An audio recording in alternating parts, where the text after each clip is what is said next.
Students, today our topic is electrode potential.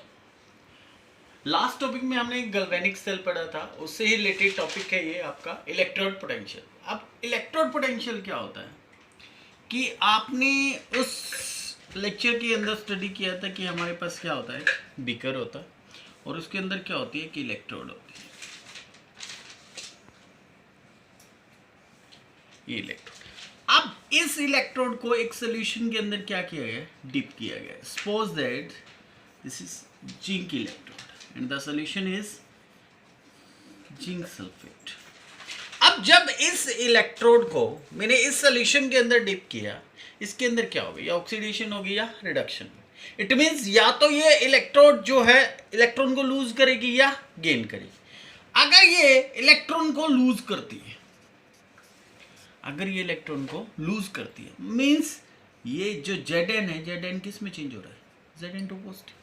अब Zn जब Zn2 positive में change हो रहा है तो इस जो आपका सोल्यूशन है, सोल्यूशन पे कौन सा पॉजिटिव चार्ज आ गया, और इस इलेक्ट्रोड पे कौन सा चार्ज, इस इलेक्ट्रोड पे आपका नेगेटिव चार्ज अराइज हो जाता है, नेगेटिव।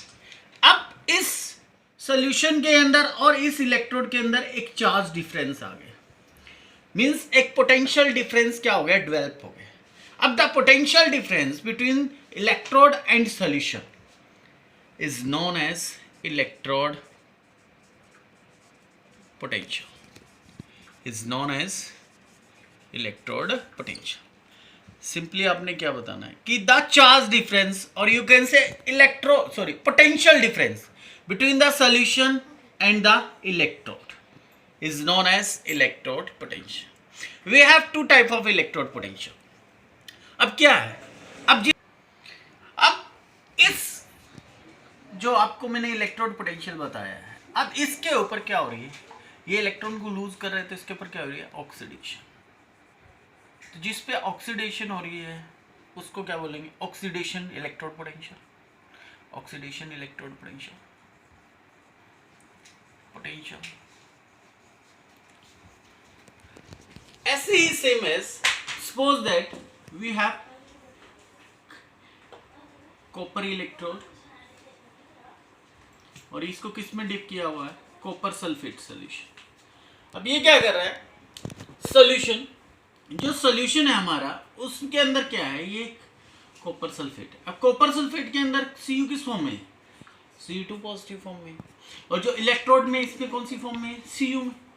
अब ये जो आपका चार्ज है Cu2 पॉजिटिव, ये इलेक्ट्रॉन गेन करेगा और किस पे चला जाएगा, इलेक्ट्रोड पे। इट मींस जो Cu2 पॉजिटिव थे वो सोल्यूशन में क्या हो रहे हैं, कम हो रहे हैं। सोल्यूशन के अंदर क्या आ गया, SO4 2 नेगेटिव। अब यहाँ पे एक नेगेटिव चार्ज हो गया, इलेक्ट्रोड पे कौन सा हो गया, पॉजिटिव चार्ज। इसके अंदर भी क्या हो गया, इलेक्ट्रोड पोटेंशियल डेवलप हो गए, लेकिन इसके अंदर इलेक्ट्रॉन क्या कर रहा है, ये गेन कर रहा है। अगर इलेक्ट्रॉन गेन कर रहा है तो कौन सा पोटेंशियल होगा, रिडक्शन पोटेंशियल, रिडक्शन पोटेंशियल। अब ये हमारे पास दो टाइप के पोटेंशियल। अब इसको कैसे लिखते हैं हम, सपोज दैट Zn, इसको लिखते कैसे, E Zn2 Zn2 positive. E for electrode potential, Zn मतलब ये कोई किस फॉर्म में था, सॉलिड फॉर्म में था, और ये किस में चला गया, एक्वस फॉर्म में। और ये किसके लिए, फेस चेंज हुआ है जो इनके, और इज इक्वल टू इसकी जो वैल्यू है, इसकी वैल्यू है हमारे लिए 0.76 वोल्ट। सेम एज अगर मैं इसका रिडक्शन पोटेंशियल लिखना चाहूँ तो कैसे लिखूंगा, E Cu2 positive to Cu give rise to 0.34 volt. अब इस टाइप से मैं ऑक्सीडेशन और रिडक्शन पोटेंशियल को क्या कर सकता हूँ, रिप्रेजेंट कर सकता हूँ या बता सकता हूँ। तो इस टाइप से हम इलेक्ट्रोड पोटेंशियल को डिफाइन करेंगे, और हमारे पास टू टाइप के इलेक्ट्रोड पोटेंशियल है, oxidation potential and reduction potential. अब इसको अगर मेरे को रिएक्शन की फॉर्म में लिखना हो, सपोज दैट मैंने ऑक्सीडेशन इलेक्ट्रोड पोटेंशियल लिखना है, तो मैं कैसे लिखूंगा, Zn give rise to Zn2 positive plus 2 electron. अगर मैंने इसका कॉपर का लिखना है तो मैं कॉपर को कैसे लिखूंगा, Cu2 पॉजिटिव प्लस 2 इलेक्ट्रॉन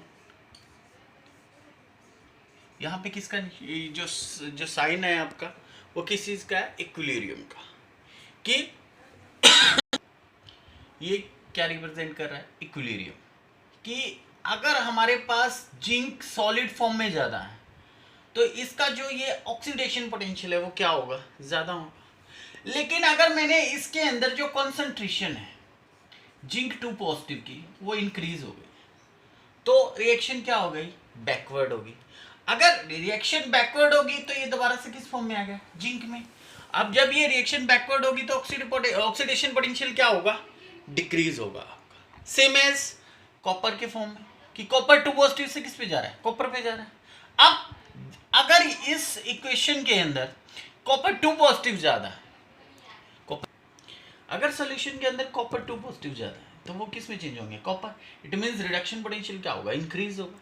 लेकिन अगर उसके अंदर कॉपर सॉलिड ज्यादा है तो किस में रिवर्स हो जाएगा, बैकवर्ड हो जाएगी रिएक्शन, किस में, कॉपर 2 पॉजिटिव, तो रिडक्शन पोटेंशियल क्या होगा, डिक्रीज। तो आपका इलेक्ट्रोड पोटेंशियल है वो किस पे डिपेंड करता है, कंसंट्रेशन पे। ये आपने जरूर बताना कि electrode potential depend on the concentration. और जो ये आपका इक्विलिब्रियम है, आपने इक्विलिब्रियम चैप्टर में पढ़ा होगा, इसका इक्विलिब्रियम कांस्टेंट जैसे के आता है, तो के जो है आपका वो किस पे डिपेंड करता है, टेम्परेचर।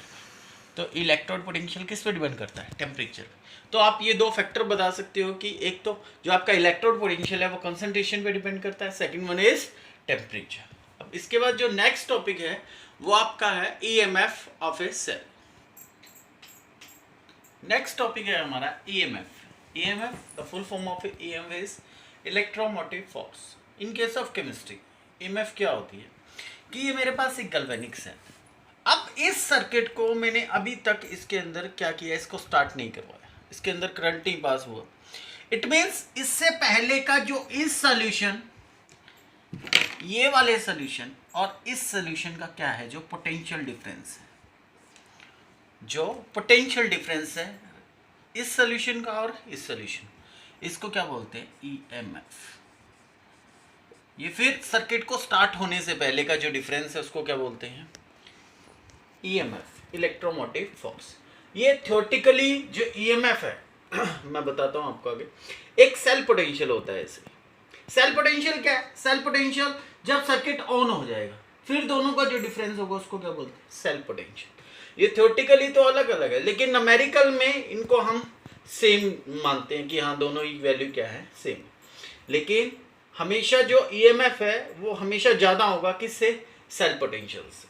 तो आपको याद रखना है ईएमएफ सर्किट ऑन होने से पहले का डिफरेंस है दोनों का, और जो सेल पोटेंशियल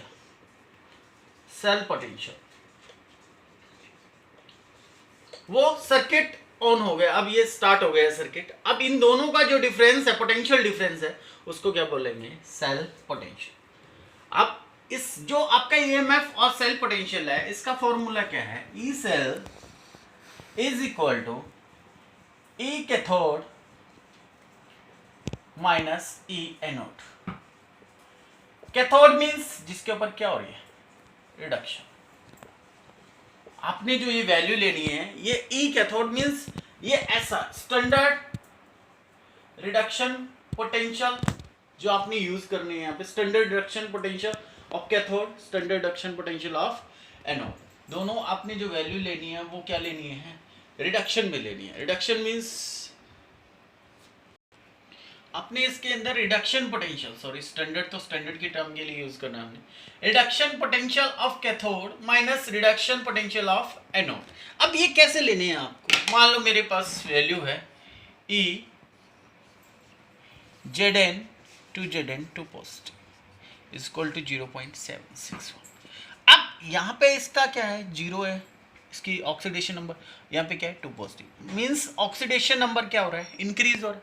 इट मींस इस पे क्या हो रहा है, ऑक्सीडेशन।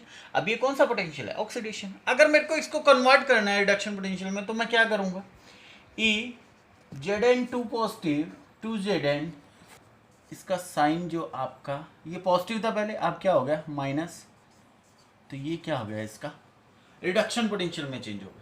तो हमारे पास ऐसे ही जो इलेक्ट्रोड सॉरी सेल पोटेंशियल है आपका, ये ईएमएफ है, दोनों को निकालने के लिए अपने फॉर्मूला यूज करना है, E cell is equal to E cathode minus E anode. Cathode means reduction होता है, ई एनोड मींस ऑक्सीडेशन। लेकिन इस फॉर्मूले को यूज करने के लिए हम पहले रिडक्शन पोटेंशियल में चेंज करेंगे आपकी वैल्यूज जो आपको न्यूमेरिकल के अंदर गिवन होगी, चाहे वो ऑक्सीडेशन है, आपको किस में चेंज करना है, रिडक्शन में। ऐसे ही जो आपकी क्या होगी ऑक्सीडेशन, उसको भी किस में चेंज करोगे, रिडक्शन पोटेंशियल में। और फिर जिसका रिडक्शन पोटेंशियल क्या होगा, लोअर होगा, कम होगा, उस पे क्या होगी ऑक्सीडेशन, उस पे क्या होगी ऑक्सीडेशन। और जिसका ज्यादा होगा रिडक्शन पोटेंशियल, उस पे क्या होगी रिडक्शन। तो इस टाइप से आपको मैं बताऊंगा ये कैसे यूज करना है आपने फॉर्मूला। ये जस्ट अभी आप याद रखिए कि ई कैथोड माइनस ई एनोड। इस टाइप से हम किसी भी सेल का क्या फाइंड आउट कर सकते हैं, सेल पोटेंशियल फाइंड आउट कर सकते हैं या ईएमएफ फाइंड आउट कर सकते हैं।